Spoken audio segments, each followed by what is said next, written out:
Hello, this is Julian with Coffee Reviews, and today we'll be reviewing the Santa Teresa wash processed Panama from Hydrangea Coffee Roasters.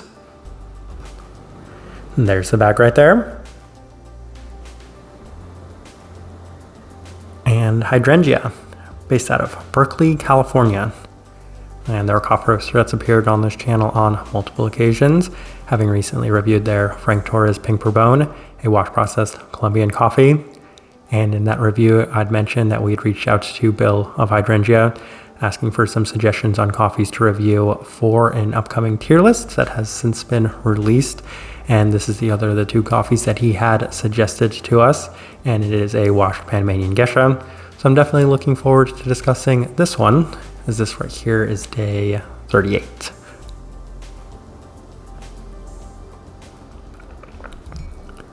And recipe we went with for this coffee was once again our standard recipe at a 16:1 water to coffee ratio, brewed at 96 degrees Celsius, about 205 degrees Fahrenheit. And I actually liked this one best through the Chemex, which indicates a more medium grind. Roast profile for this coffee, as we had mentioned in our previous Hydrangea review, it appears that they have roasted a little bit lighter than we had previously experienced from them in the past, as they do remain on the lighter side of things relative to a number of American-based coffee roasters that we've had in the past. This one also felt maybe slightly lighter, but still on that more light in terms of the light medium in terms of the roast profile for their coffees. All that out of the way, let's go ahead and start discussing this coffee. Day 14, first impression, and we opted for the V60 with this one, and it was surprisingly lighter than expected with a higher than anticipated amount of clarity, with the fruit profile being in a more clean and soft side of things with a higher than expected sweetness once again. So all these were much more positive things than perhaps initially expected from this coffee, as it reminded me a fair bit of berry gummies with a soft complementary florality. As a result, it definitely left a pretty positive first impression. Continue on to day 16 as we opted for the Chemex, and the intensity has already increased ever so slightly with a little less of the subtlety and delicacy to the cup, rather skewing a bit more in the slightly grainy side of things, and it reminded me a bit of Trix Berry cereal with a nice bit of sweetness and a pretty well-defined florality, as they do have a jasmine note listed on here that felt very apt for this coffee, as there was plenty of that Panamanian Geisha-like floral components to this one. Continue on to day 19 as we opted for the April Brewer, and once again there's a slight bit more intensity to the cup, as maybe the first impression didn't necessarily lend itself towards me believing it was going to be an overly intense coffee, and I'm not saying that it was an overly intense coffee. It was just maybe a little bit more intense than I was expecting from a washed Panamanian Geisha, especially at this stage with the mixed berry cereal note continuing to feel like one of the more prominent notes of this coffee, with an ever so slight herbality to complement that as well. It's not quite as clean or sweet through this brew method, but it is still pretty intense for a wash processed coffee, and those have been the biggest takeaways I've had from this one early on. Continue on to day 22 as we opted for the V60 with some higher temperatures and a more fine grind, and interestingly the cup was coming out notably less intense, as there was much more delicacy once again to this cup. It still has a bit of the berry attribute once again, as the base just felt notably softer. In addition to that, the florality is a bit better defined with an initial citric forward profile to it, at times reminiscent of the sugary cereal, but maybe not to the same extent it had been in the past.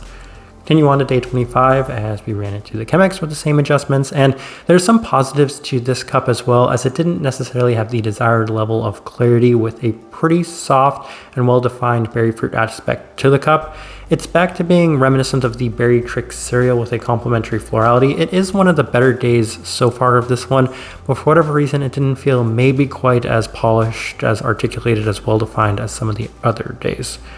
Continue on to day 28 back through the V60, and this was the best it had been up to this point, as it was reminiscent of some of the earlier impressions with plenty of the Geisha-like qualities, a bit more structure to the citric grain attribute with a nice level of candied sweetness. So this one was very nice, as this reminded me a little bit more of that kind of Berry Trix cereal aspect we'd experienced earlier with this one. Continue on to day 31 through the Chemex with our standard recipe, and this was by far the best it has been up to this point, as I found notable improvement from the cup, offering a much more classic Geisha profile to it with an extremely clean base, cleanest the coffee had been up to this point, as that really seems to even out a lot of the aspects of it. soft, sugary grain that was reminiscent of the mixed berry, fruity pebble cereal aspect. And I wouldn't necessarily say that it was an overly fruity pebble-like component, but anytime I get ever so slight traces of it, then I'm going to really enjoy that, and something that I want to highlight within the coffee. So much better on this day. Definitely found many more positives on that experience. Day 34, final notes we have one more try through the Chemex, and it's another nice day as the best of the coffee comes after an extended cool down where you can really feel much of the clean base taking shape, as it's so wonderfully, we'll just say clean, that it paves the way for that soft sugary graininess in the berry sense. Floral, sweet, very nice in general. Let's go ahead and transition on over to the tasting wheel so you can't see what we're getting. And we have one level 5. Let's go through that one real quick, and that is the cleanliness level 5. So let me say this, it may not necessarily be a true level 5. It is a very clean and well-defined coffee. I feel like it's on the slightly lower side of level 5, but I feel like the definition to this cup and the clarity was enough that it was justified at that level 5. I'm not necessarily saying that it's the cleanest Panamanian geisha we've ever reviewed, but relative to some of the Panamanian geishas that we've reviewed recently, I do have to say that this one, interestingly, is on the cleaner side of things. So it warranted that level 5, even if it's not necessarily like a very high level 5 or right there in that level 5, it's still level 5 nonetheless. Let's move on to level 4s, and we'll start with the finish. Level 4. So yes, it's got a nice little delicacy to the finish, nothing too, we'll just say short or long lasting in any regard. A little bit more on the sweeter side of things, a lot of the classic geisha characteristics to it. So level 4 for finish is about what I was expecting or what I was hoping for from this one. Continue on to sweetness, level 4. And yes, this one right from the onset had a fair bit more sweetness than initially expected, and I really appreciate this about geishas when they have that really high level of clarity while not sacrificing any of the sweetness. This is a really nice example of that, as it came in a number of different aspects. A little bit of a candied sense, a little bit of a sugary sense, most specifically that sugary cereal sense, but also you're getting a fair bit of it in that berry sense as well, that slight fruit sense. And even though that may not have necessarily been the most fruit or sweet part of it, it still had enough of it that all of those things made for a very nice level 4 for that sweetness. Continue on to acidity, level 4. And this one may be on the slightly higher side of things, maybe on the lower side of the level 4, higher side of the level 3. But making this one side by side with the Pink Bourbon, I said they're pretty close. They're close enough that I can justify that brightness, that acidity being on that level 4 mark. So level 4 made it maybe a little bit more bright than I was expecting going into it. Florality, level 4. As mentioned, there was the listed jasmine note very much present within this coffee. It's not something that I mentioned too much, mostly because I kept just describing it as being floral, because it is a very floral cup of coffee, and it is pretty well defined. I think just looking back on that Jansen 107 we had last year, that was basically just about as jasmine forward as you could experience. Anything else that isn't maybe to that same extent isn't quite as worth noting, but even then there's such great definition and an abundance of florality within this one that when we got the opportunity to actually discuss it, it was worth discussing. Very nice for this coffee.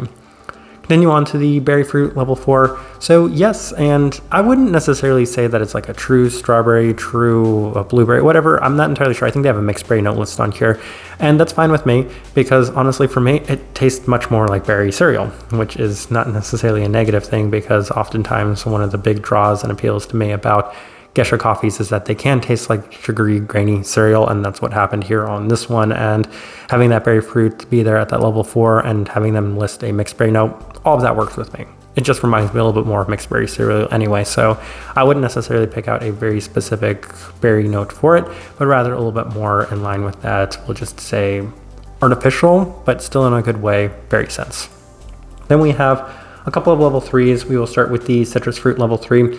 And even though this is a geisha, and oftentimes you can just experience maybe a bit of an overload for the citric qualities from those geisha coffees, I would say that this one actually just complemented the rest of the cup well. There was one day where I said it was a little bit more present at the forefront, and I wanted to tone that down because the experiences I'd had with the citric quality being a little bit more diluted, a little bit more secondary in the background, was the best, because it just kind of complemented the other qualities of this coffee as opposed to really dominating the rest of the cup.